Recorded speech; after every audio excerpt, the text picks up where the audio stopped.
14 years old, and I'm here to tell my story. I just want to say before we get into any of this that it's coming straight from me. It's all me, and no one else is telling me what to do. My brother died protecting me from my father, Gracie Solomon. My father's a monster. It makes me want to vomit. I've been minimalized, but now I've found my voice to be able to tell you that my father raped me, hurt me, and I'm not going to be a victim of this monster. He's a rapist, he's a molester, he's a liar, and he's a killer. I hate my dad. I'm absolutely terrified of him for everything he has done to me, my brother, and my mom. I don't want to call him my dad anymore. He's never listened to me. He has hurt me sexually, physically, and mentally. He has caused so much pain for my family. He has tried to manipulate me and has manipulated others, and it has worked. Ever since I was born, my dad has done awful things to me. First, he never let my mom bathe me. It was always him. So by not letting my mom come in at all, it meant that he could do anything to me. I would always tell my mom I felt like I was more like a wife to him instead of his daughter. He would always bring his phone to the bathroom with him. At the time, I didn't know it, but I strongly believe he was taking pictures and videos. I had to learn to hide my body from him by flipping my hair over because he wouldn't leave me alone while I was showering or getting out. He would make excuses like me needing a towel or my hair was hard for me to wash on my own. So he would be able to help me. He is a sick person. After showering, he would sit me down in his lap with only a towel to brush my hair. He brushed through my hair so aggressively I would sometimes cry. I had terrible scars from that, and they are still somewhat visible.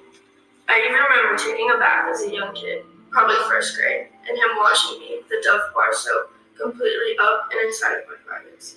I know now that it was probably his hand, but I was too young to know any better. All of my grandparents knew about the abuse and still supported him. When I was at his house at night, I would sometimes feel like I couldn't control my body, or I would get sleepy and wake up in my dad's bed. One night, I woke up with rashes on my inner thighs, both, and my privates also burned frequently. One of Grant's friends remembers looking over the upstairs railing and seeing my head slung over, and Dad wrapping me in his lap. Every night, my dad would lock his bedroom door. Sometimes I was sick or crying. Most of the time, probably missing my mom so much, and I would bang on his door and scream for him. He never answered. While I lived with him in 4th grade, I practically broke my back by falling and hitting the edge of a concrete culvert and big rocks. It was almost impossible to walk for a while. He didn't care enough to even take me to the doctors. I have records now of how bad my back was injured 3 years later from the incident. In the car, if we said something that made him mad, he would speed up really fast, and it would scare me and Grant. Dad is super manipulative and has manipulated so many people. He even tries to convince me that I am being brainwashed by my mom, and everything I remember never happened. He tries to scare me into thinking my mom's house is unsafe. He knows how scared I am of robberies and kidnapping, or getting taken from my mom. In fact, he took me away from my mom for years when I was just ending my kindergarten year. Later on, he told me that I was never going back to my mom and that she was actually dead. I don't remember when I found out that she was alive, but I know Grant and I both believe she was dead for years because of him. One time at my grandparents' house, my dad's parents, I remember hearing my grandpa say to Grant that he wanted to kill my mom. It made Grant so mad and started throwing stuff in the room. And I was so hurt and started crying. After I was finally able to start seeing Mom again, my dad got mad because we didn't want to leave her. When the cops showed up, they told Grant and I that we had to leave in the cop car and Mom couldn't be the one to take us. They said my dad specifically asked for us to be taken in the cop car so we would learn to not disobey him again. My mom filed for an emergency court hearing to get us back. We were in North Carolina for one of Grant's baseball tournaments when my dad said we had to go back home for court. It was only my dad and I. Grant stayed. We stopped at a hotel room in Asheville. My dad only got one bed when I had asked for 2. It made me really nervous before we even got in the hotel room. When we went to bed, I remember him slowly getting closer to me until I was on the edge of the bed. I kept waking up by feeling his feet rub against mine. I kept waking up and then finally realized I felt something hard on my lower back, close to my butt. I drew an illustration of what it was like. I felt really scared and knew it was wrong. At court, Dad's attorney got inches away from my face and tried to manipulate me into thinking what my dad did to me didn't really happen by saying, "Do you really think your dad would do something like that? Do you actually remember that happening?" He was so close to me that I could smell his cigarette breath, and his tone really scared me. When I learned I had to go back to North Carolina with my dad, I was completely broken and didn't want to stop hugging my mom. He told my dad to pull me off of her and leave because he could. I eventually was able to go to family therapy, sometimes with my dad and Grant. One time I told Grant he could leave the room because he would always be there for me. I told him I was terrified of him being at my school and trying to get me. He got so mad. He reached to throw a chair at me, but ended up storming out of the room. He was screaming and his face was blood red. My counselor tried to calm him down. Through therapy, I have set boundaries with my dad so that I would feel better. Over the past couple of years, he has respected my boundaries, surprisingly. Now, ever since Grant passed, he ignores everything I have said. He is trying to force me to come live with him this Sunday. I am so terrified of him. I'm so scared. I can't go in general or without Grant. I'm not going. I've been in counseling to never do this, and he promised me he would never try to take me again. He is a liar. I'm so scared of Dad. I've seen him do terrible things to people I love and myself. Because of this, I strongly believe he killed Grant, and now he's going to kill me.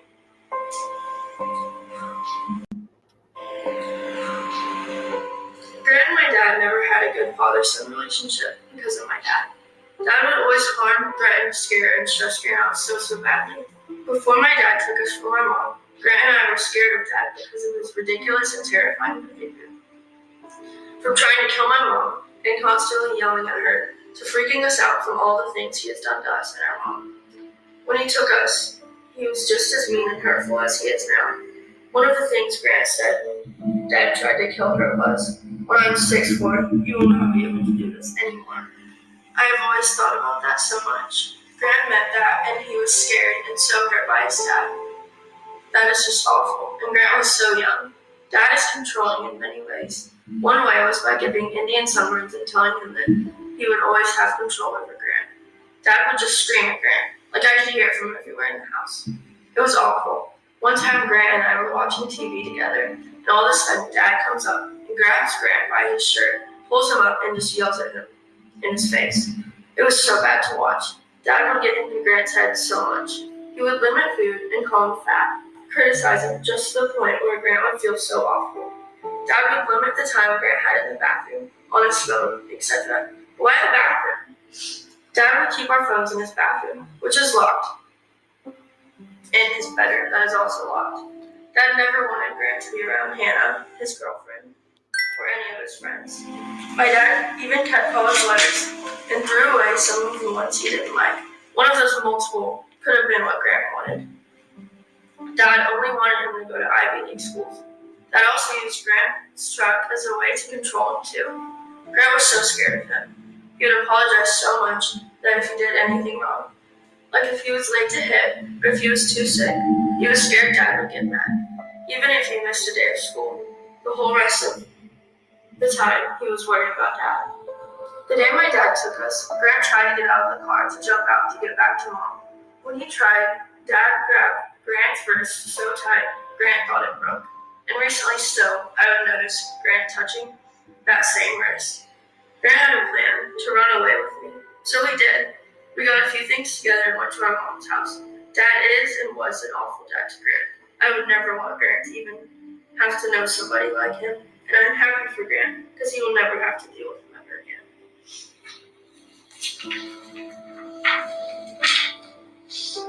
Dad would take any or all of his anger out on Grant, anger outbursts. He made Grant train all the time and never had a break, and visit lots of schools. Dad would stalk Grant and come to every single practice, training, tryouts, just literally about anything. Grant was even scared enough to open up to Pastor Steve about help for our family, Grant, Mom, and I. Pastor Steve and Dad lied and said Grant wanted to talk about his faith and strengthening his faith. That was said during the funeral. Even though Mom and I have always known he went for help because he told us. Grant was my protector and my mom's. I didn't realize how much he protected us. However, now that he's gone, my dad is attacking me again. One of Grant's great friends told me that Grant had plans to reopen and testify for me and him again in court as an adult. A month after his 18th birthday, he had mysteriously died. I want my dad gone. This was from November 24th, 2020.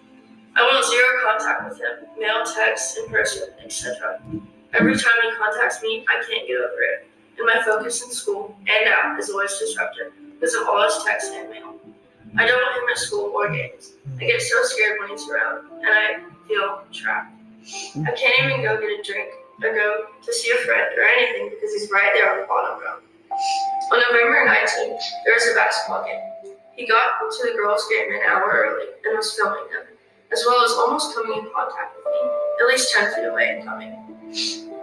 By sneaking out, then the police left because they thought he was gone. So then my dad came back into the gym, and that's when he almost approached me.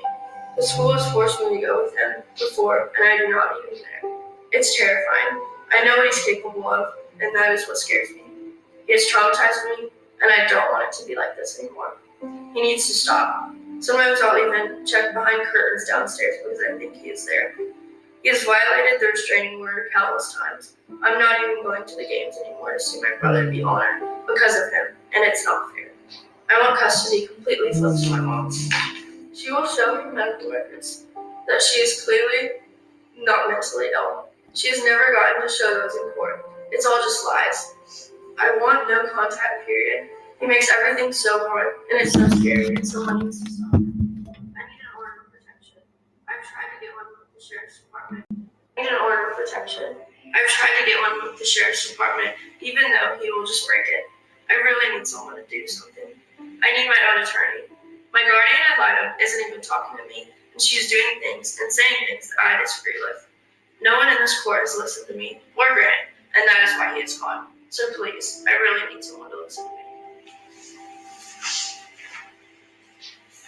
This is from October 21st, 2020. Ever since Grant, my brother, passed 3 months ago yesterday, my dad, Gracie Solomon, has been stalking us and just coming at us by throwing away and forgetting about boundaries I had set. I set boundaries for myself a while back, and he pretty much went by those for almost 2 years. But right when Grant died, he came after me. He literally just entered himself into our home and was hugging me and playing with my hair. I hated when he did that. It makes me gag, and it makes me think of the things that he has done to me. Soon after, he said that he was coming to get me. He has taken me away from my mom multiple times, and he has used the police to take me. It scared me so bad. He hasn't left me alone, and he has even contacted my friends and close people by sending videos of them. He even filmed up the homecoming court's dresses. It makes me sick seeing him or talking about him. It's so messed up. We recently got a restraining order put in place, but he has been violating it a lot. He isn't supposed to contact me, but he has been. He is coming to school a lot, and it scares me so much. I haven't been able to go to school because of how scared I am of him. What makes me even more scared is that I've witnessed how mad he gets, and when he's mad, I know he's really mad. I know he killed my brother, and now I'm scared of him coming near me or coming to get me again, or hurt any of us. This is an essay I wrote about what I want to do in the future, and it's about the FBI. The career I want to pursue is to be in the Federal Bureau of Investigation. I know that this is something I want to be a part of, and I have a few reasons behind this. I want to be in the FBI to help the innocent. I can use my thoughts, and it is just something that I really, really want to be, because it is extremely empowering. Helping others makes me feel content and happy. I want to feel that, and I want to make others feel better. I also want to be in the FBI to give justice to those people who have done. I have not received that. And eventually, when I do, I want to give back and help others.